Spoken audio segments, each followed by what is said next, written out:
FYI, this is part 2 of the series. If you want 17 more home upgrades, go check out part 1. Also, huge thanks to EcoFlow for partnering with me on this video. I'll talk more about their Ocean Pro solar battery system later on. Whenever I make a video like this one, I inevitably get a few comments like, "Consumer final boss, I don't need any of this stuff." Bleh. Fine, you win at minimalism or whatever. Maybe just don't watch this video. Okay, let's get into it, starting with a bidet. As a TP-loving American, I wasn't so sure about these so-called bum guns, but after trying one for myself, it's definitely something I can get behind. Or in front of. Not gonna lie, this thing was a pain in the butt to install. That's just because I have an old house with weird plumbing. And when it comes to bidets, you basically have 3 options. A whole new toilet with a bidet system built in. This is the most expensive, but probably the coolest option. A bidet seat, which is not that expensive and very easy to install. Or a bidet attachment, which is the cheapest and probably easiest to install. I went with the seat because I needed a new one anyway. My old one had a hole in it. I'm here all bidet. I went with the Brondell EcoSeat S101. This is a Reddit favorite. It's a non-electric, cold water only bidet seat. It's simple to use, it feels solid, it's just as comfortable as the original seat that came with my toilet. I really didn't want something that needs to be plugged in. I don't even have an outlet near the toilet, and I don't really need a seat warmer or adjustable water temperature. I just wanted something that would get the job done without breaking the bank. This EcoSeat S101 checks all the boxes for just $90. Yes, there are cheaper ones on Amazon or your preferred Chinese flea market, but this seems like a pretty good deal to me. Why a bidet, you ask? Well, they're more sanitary and effective. They cut down on paper waste. Think about it. If you picked up some dog poop with your bare hands, you wouldn't just wipe it off with a napkin and call it a day. No, you would use water. So yeah, bidets. Solar power. When my wife and I bought our house a couple of years ago, we got lucky because the previous owners had already installed solar panels and they paid them off when we bought the house. So the panels just came with the house. We live in southern Arizona, which is one of the sunniest regions on the planet, so solar panels make a lot of sense here. We also have an electric car, so it's basically free to power our car. I mean, this car is literally powered by sunlight. That's pretty cool. For much of the year, we're generating more power than we use, so our electric bill is just like $20. It's like the taxes and the fees. Ideally, we could store this extra energy locally and then use it when we want it or save it for an emergency. And that's where today's sponsor, EcoFlow, comes in. The EcoFlow Ocean Pro is a solar battery system designed to make your home safer and more efficient, and more importantly, the envy of all the other guys in your neighborhood. So when your neighbor Steve is all like, "Check out my new 5-ton HVAC," you can say, "That's cute. I just achieved total energy independence by building a mini power plant in my garage." I'm no doomsday prepper, but I do live in the middle of the desert where it gets really hot. If the power goes out in mid-June, things can escalate quickly. I'm talking about food spoiling, inability to power medical devices, even heat stroke. Solar panels aren't enough. You need a way to store that solar power so you can use it during an outage. And that's where solar batteries come in, like the EcoFlow Ocean Pro. This thing is ridiculous. Up to 80 kilowatt hours of storage, 24 kilowatts continuous output, 205 LRA load start capability.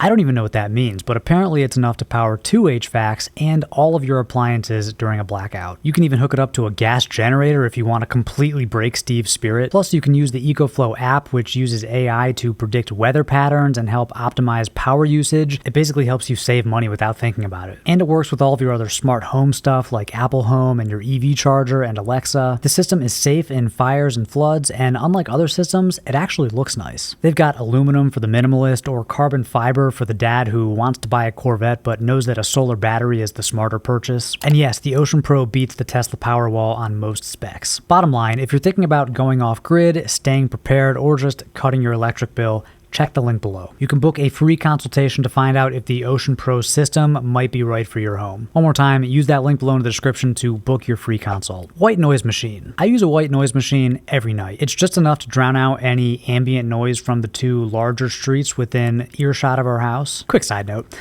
people who drive loud cars or bikes, everyone hates you. You're not cool. You're like those bikers in that one episode of South Park. And if you're saying to yourself right now, "I don't care what people think, I just like it," my advice is to get a hobby that doesn't annoy the hell out of everybody within a 1-mile radius. You're selfish. Anyway, a white noise machine helps cover up that noise so you can fall asleep and stay asleep. In terms of affordable purchases that improve everyday quality of life, this is a no-brainer. But you have to get the right kind. Don't get an electric one that just loops an audio file. Once you realize it's a loop, it becomes a form of torture. You need a mechanical white noise machine with a fan inside it. This generates random white noise in real time, and it's so much better. It's kind of like having the air conditioning on in the background. I've always used an old Dome machine, which still worked great. It's really simple.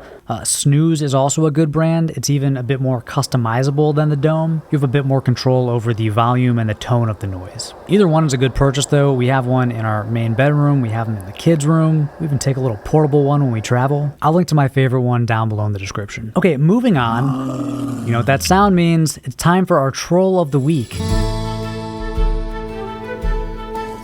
Okay, this week's segment is brought to you by BridgeGuard, the #1 remote security system protecting your bridge from goats, adventurers, common decency while you're away yelling at strangers on the internet. Use the code ALLCAPS for a free 30-day trial. BridgeGuard not responsible for banned accounts. Terms and conditions apply. Okay, this week's comment comes to us courtesy of DonLou8222. Don commented on 5 types of boots every man should own, saying, "Yeah, if you are gay." Not the most original burn, but I appreciate Don showing up and working with what he's got. Let's go to the judges. 6.5. Bit generous if you ask me, but thank you, Don, and thanks again to BridgeGuard for their support.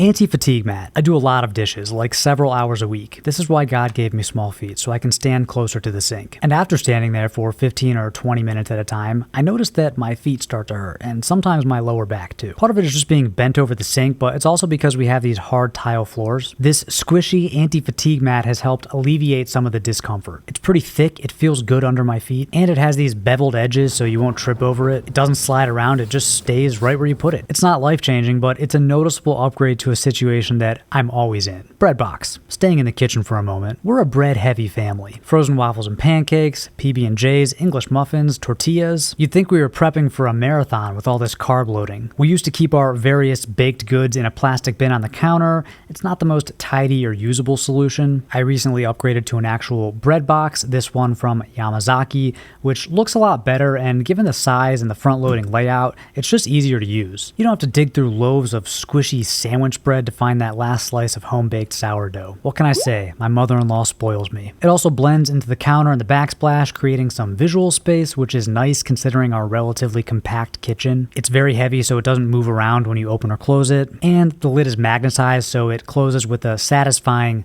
You could store other things in here, like if you're short on cabinet space. It's like the sink mat. It's just a small upgrade to something we use all the time. Last up in this part of the house, a dining bench. So our dining area is just off the kitchen. It's not a big room. To save space, we wanted to push our table up against the wall, and you can't really do this with chairs that need to be pulled out from the table. So we decided to get a dining bench. After a lot of research, we went with this upholstered bench. It was made to order from Interior Define. They have tons of fabrics to choose from. We actually ordered a bunch of swatches and kind of pinned them up to the wall to see what they would look like in various lighting scenarios. We ended up choosing a performance velvet in this russet kind of orangey color. It handles crumbs and spills and sticky toddler hands surprisingly well. It's super comfortable to sit on. It's a huge upgrade from the wooden bench we were using before. And since it sits right up against the wall, that means that we can push the table farther away from the counter, farther from the kitchen, creating a wider passage between the rooms. This was a slightly pricey purchase, but I'm glad we bought it. I feel like we really upgraded the function and the form of the room at the same time. Photo clothesline. Gallery walls are great, but putting one together can be an expensive and time-consuming process. They're also kind of permanent. Like once you frame a picture, you're probably not going to swap it out very often. A fun alternative is hanging a photo clothesline or two. You can use mini closed pins to hang unframed pictures. I mean, you can get like 100 of these printed, keep them in like a shoebox somewhere, and then just swap them out whenever you want to. Kind of takes the pressure off, like you can just use whatever pictures from your phone. This was my wife's idea, of course, and it kind of became the centerpiece of like our living area. Whenever people come over, they always gravitate to this little gallery wall just to look at the photos. And we swap them out every couple months, so there's always something fresh. Kind of like the analog version of a digital picture frame. I'll link to these metal cables that we used in a pinned comment below. Bathroom storage tower. Okay, back to the bathroom for a moment. You may have noticed this sleek little storage tower next to my toilet. This is a really good storage solution for anybody that lives in an old house with a tiny bathroom. These old bathrooms just didn't come with like a built-in storage. And there's really no room for like a standalone cabinet or rack. But this vertical storage storage tower fits nicely in any corner, like between the toilet and the wall. You can use it to store extra toilet paper rolls, your plunger, any of those bathroom necessities that need to be kept in the room but that you don't want to look at all the time. This one is from Yamazaki. It has a recessed top so you can use it for small decor items like a plant or a candle. It has one internal shelf that's magnetized so you can kind of slide it as high or low as you want. It's also on wheels. They don't work great on these tile floors with deep grout lines, but it does make it a little bit easier to turn it around. You can find cheaper versions of this on Amazon, but I'll link to this exact one below in the description. Overflow freezer. Speaking of small house problems, our refrigerator isn't huge. It's pretty old. It's not as wide or deep as the ones that you're going to find in brand new construction. Our fridge is always pretty full. Same with the freezer. We don't have anywhere to put a fridge like a basement or a garage, so we decided to get this small overflow freezer instead. This is perfect for that extra box of Eggo waffles, God forbid you run out, ice packs, leftovers, anything that you're not going to use for a while but that you want to keep. It frees up just enough room in our main freezer, and it just sits in the corner of the laundry room, so it doesn't take up too much space. I wasn't sure if we would use this, but in hindsight, excellent purchase. For some people, a fridge might make more sense, or a fridge-freezer combo. Either way, these are easy to find, super affordable. I'll link to this one below. Laundry room trash can. In the same room, we hung a small trash can over the washing machine and dryer. This one is from IKEA. It's tiny, but it's just for laundry room trash, like when you're cleaning out the lint filter on your dryer, or like when you're taking all those little pieces of dry tissue off your dry clothes because you forgot to empty your pockets, dead bugs, you know what I mean. It just saves a trip to the kitchen when you have to throw things away while doing laundry, which we're always doing laundry. I'm sure newer houses with bigger laundry rooms maybe have a space for an actual trash can, but for us, this little hanging trash can is perfect. A key lock box. Assuming you don't have electronic locks on your front door and you're still using metal keys, I think it makes sense to have a spare key somewhere on your property. Our house came with one of these installed on the front porch. It's just good to know that I'll never be locked out even if I forget my keys. Also, if needed, you can give somebody the code. Like if you're out of town and you want your neighbor to go check your DIY bidet installation to make sure it's not leaking, or if a guest arrives early and you're not home yet, dog sitter, whatever. You can get the kinds that lock around a structure like you'll see real estate agents using when they're showing a house. I kind of like this more permanent solution. It just feels a bit safer. We don't use this regularly, but it has saved me a couple times. Robot vacuum. Okay, last up, I don't actually have one of these yet, but it's on my short list. And if you do have one, I want to hear from you. Let me know what you think about it down below in the comments. See, our kitchen floor, especially under the table, just gets so messy. With a 1- and 3-year-old, there are crumbs and just messes under the table after every single meal. I'm sweeping and vacuuming under there all the time. Not to mention all the dust we track in from outside, given how dry it is where we live. I'm pretty good at keeping the house tidy, like putting things away, but I rarely find time for actual deeper cleaning, mostly because I just don't really like doing it. Given that these new Robovacs can not only